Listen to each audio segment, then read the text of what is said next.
Pernahkah kalian merasa diawasi saat berdiri di tepi pantai selatan pada malam hari yang sunyi? Deburan ombaknya bukan sekedar suara alam, melainkan bisikan dari mereka yang tak terlihat. Di balik keindahannya, tersimpan sebuah rahasia yang sangat gelap dan mencekam.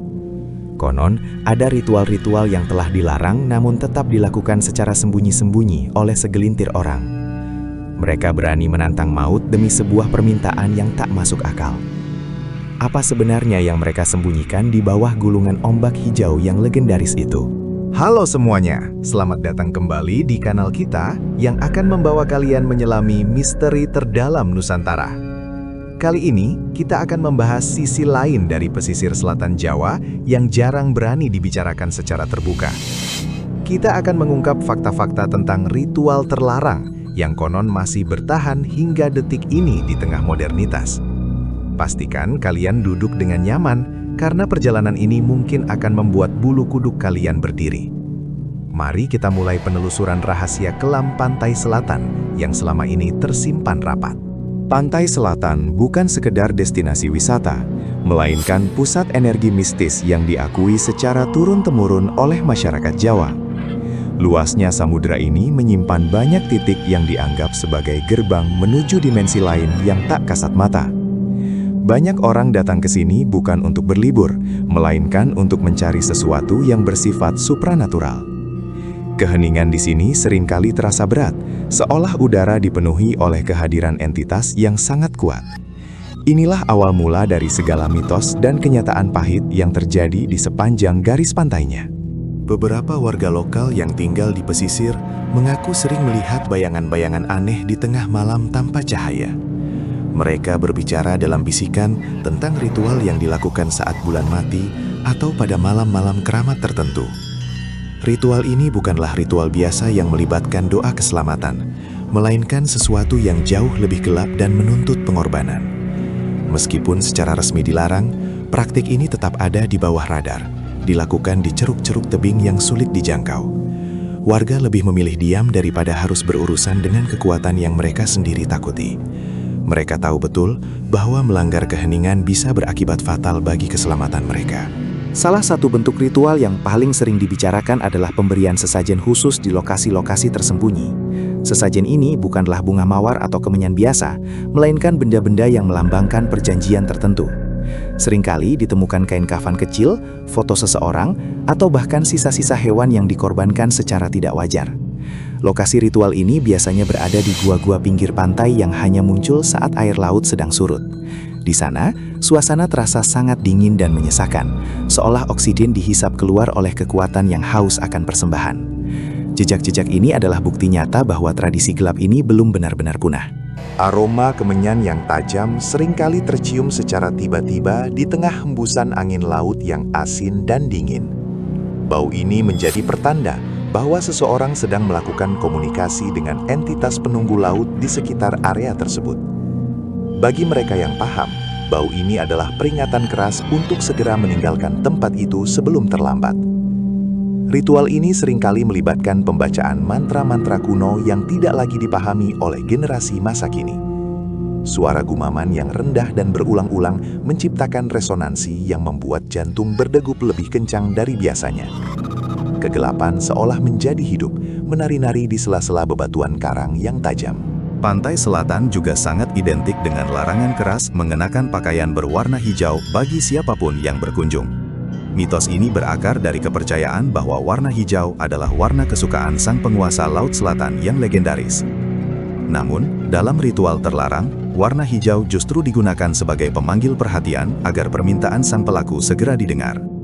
Mereka sengaja melanggar tabu ini untuk menunjukkan pengabdian atau keberanian yang nekat demi mendapatkan apa yang diinginkan. Tindakan provokatif ini seringkali berakhir dengan hilangnya sang pelaku secara misterius tanpa meninggalkan jejak sedikitpun. Laut seolah menelan mereka sebagai bentuk penerimaan atas sesajen yang diberikan.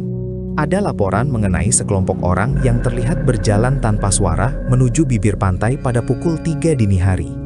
Mereka berjalan dengan pandangan kosong, seolah-olah sedang berada dalam pengaruh hipnotis atau trans yang sangat dalam. Tanpa memperdulikan ombak besar yang menghantam, mereka terus melangkah masuk ke dalam air yang sangat dingin. Tidak ada percakapan, hanya suara langkah kaki di atas pasir yang basah dan deru ombak yang memekakkan telinga. Ritual berjalan ke laut ini dipercaya sebagai cara untuk menyucikan diri atau menyerahkan jiwa kepada sang penguasa. Setelah ritual selesai, mereka akan kembali dengan tatapan mata yang sudah tidak lagi sama seperti sebelumnya. Kenapa ritual ini masih dilakukan di zaman yang sudah sangat modern dan serba digital seperti sekarang ini? Jawabannya seringkali berkaitan dengan keserakahan, rasa putus asa, atau keinginan untuk mendapatkan kekuasaan secara instan. Ada anggapan bahwa pantai selatan mampu memberikan kekayaan yang berlimpah melalui cara-cara yang tidak masuk akal. Namun, setiap pemberian dari laut selalu menuntut harga yang sangat tinggi, yang seringkali tidak disadari oleh pelakunya. Kontrak gaib yang dibuat di tepi pantai ini tidak bisa dibatalkan dengan mudah dan akan menghantui hingga keturunan berikutnya. Kegelapan ini terus berlanjut karena manusia tidak pernah puas dengan apa yang mereka miliki secara halal. Di beberapa titik terdalam pantai selatan, penyelam sering melaporkan adanya formasi batuan yang tampak seperti struktur bangunan buatan manusia. Mitos menyebutkan bahwa itu adalah bagian dari kerajaan bawah laut yang megah, namun penuh dengan nuansa mistis. Tempat ini dipercaya menjadi tujuan akhir dari segala persembahan yang dilemparkan ke laut dalam ritual-ritual terlarang. Segala sesuatu yang hilang di permukaan, konon akan muncul kembali di kerajaan tersebut dalam bentuk yang berbeda. Tekanan air yang sangat besar di kedalaman ini menambah kesan misterius dan tak terjangkau bagi nalar manusia biasa. Inilah dunia yang berada di luar jangkauan hukum manusia, di mana aturan kuno masih berlaku sepenuhnya. Sebuah gua rahasia di lereng tebing curam seringkali ditemukan berisi sisa-sisa pembakaran kayu yang masih hangat di pagi buta. Gua-gua ini tersembunyi di balik semak belukar dan hanya diketahui oleh mereka yang memang mencari tempat untuk ritual. Di dinding-dinding gua, terkadang terdapat goresan-goresan simbol kuno yang ditulis dengan darah hewan atau bahan alami lainnya. Udara di dalam gua terasa sangat lembab dan berbau tanah yang bercampur dengan aroma amis yang samar. Tempat-tempat seperti ini menjadi saksi bisu atas sumpah-sumpah yang diucapkan dalam kegelapan total tanpa cahaya lampu. Siapapun yang tak sengaja masuk ke sana akan merasakan energi negatif yang sangat kuat yang membuat tubuh merinding. Kisah tentang jejak kaki yang mengarah ke laut namun tidak pernah kembali adalah cerita yang sangat umum di pesisir selatan. Jejak-jejak itu tercetak jelas di pasir yang basah, menunjukkan langkah kaki yang mantap, namun berakhir tiba-tiba di bibir pantai. Tak ada tanda-tanda perjuangan atau kepanikan, seolah-olah orang tersebut dijemput dengan sukarela oleh air laut. Tim SAR seringkali kesulitan menemukan korban yang hilang di area-area yang dikenal sebagai lokasi ritual. Laut seolah-olah menyembunyikan korbannya di tempat yang paling dalam dan tak terjangkau oleh pencarian manusia. Kejadian ini seringkali dikaitkan dengan tagihan atas perjanjian yang telah disepakati sebelumnya dalam ritual rahasia. Beberapa saksi mata mengaku pernah mendengar suara musik gamelan yang sayup-sayup terdengar dari arah laut saat tengah malam. Suara itu terdengar sangat merdu, namun menyayat hati, membuat siapapun yang mendengarnya merasa merana atau rindu yang mendalam. Padahal, tidak ada acara atau pertunjukan seni apapun di sekitar lokasi pantai tersebut pada saat itu. Suara gamelan ini dipercaya sebagai iringan bagi prosesi ritual yang sedang berlangsung di dimensi lain. Mereka yang mendengarnya biasanya akan segera menutup telinga atau masuk ke dalam rumah agar tidak terpesona dan terbawa masuk ke laut. Fenomena audio ini tetap menjadi salah satu misteri yang paling sulit dijelaskan secara logika hingga saat ini. Pernahkah kalian melihat ombak yang tiba-tiba meninggi secara tidak wajar saat seseorang melempar sesuatu ke laut? Itulah yang disebut sebagai jawaban dari sang penguasa atas persembahan yang baru saja diterima. Dalam hitungan detik, barang yang dilempar akan hilang di telan air, dan ombak kembali tenang, seolah tidak terjadi apa-apa. Proses ini terjadi sangat cepat, dan seringkali mengejutkan para pelaku ritual itu sendiri. Ada perasaan puas sekaligus takut yang bercampur aduk saat melihat fenomena alam yang sangat spesifik ini. Hal ini memperkuat keyakinan mereka bahwa ada seseorang di luar sana yang mendengarkan dan merespon tindakan mereka. Laut bukan sekadar kumpulan air asin, melainkan sebuah entitas yang hidup dan bernafas. Meskipun teknologi sudah maju, masyarakat pesisir tetap memegang teguh adat istiadat mereka sebagai bentuk penghormatan. Namun, perbedaan antara tradisi budaya yang sah dan ritual gelap yang menyimpang sangatlah tipis bagi orang awam. Tradisi resmi biasanya dilakukan secara terbuka untuk memohon keselamatan nelayan dan rasa syukur atas hasil laut.